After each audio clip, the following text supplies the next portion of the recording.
Thank you very much. And I am honoured to move the motion and with my regional colleagues, regional independent TDs, to speak on the matter here today.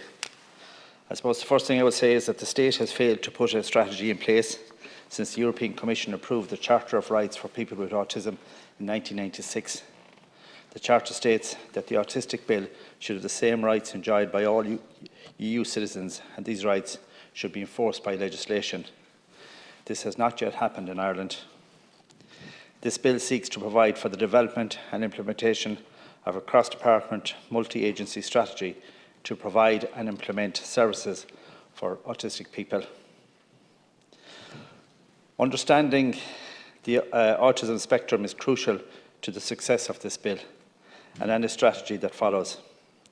Service provision for autistic people should not be discretionary. It should be a right protected in our legislation. For the state to do nothing would cost more in the long run. For example, inaccessibility to regular supports has contributed to the occurrence of regression of autistic children's interpersonal and educational skills during the pandemic. Financial pressure is acutely felt by families who assume full-time caring roles for their autistic children, reporting that existing social welfare payments are insufficient to cover the costs of therapy and additional support. A recent study by the National University of Ireland, Galway, found that the average annual cost per child amounted to more than 28,000 related to private services, lost income and informal care. I, along with my regional group, look forward to working with all Oireachtas parties and stakeholders to ensure that this legislation is fit for purpose and is successful. It will be a game changer for autistic people, and it will enshrine their rights in law. I know that the government have tabled an amendment which we have carefully considered, and we feel that we do not want to kick this down the road for 12 months for the sake of doing that. I understand that the Minister is setting up an Oireachtas committee, but I want a commitment that that will happen sooner rather than later, that the life of that committee will be fairly short and get on with the work that needs to be done. And also, we're looking for a commitment that the autism strategy which is being developed will be enshrined in legislation, incorporated into legislation so that it has the backing of the state from a legislative point of view. If we do not do this, if we just create a strategy, we will find that strategies will be what they are, sheets of paper, without actually having the effectiveness to run it through, to have effective improvements for families, for children and adults with autism. I think we need to understand the complexities of autism and why legislation is required.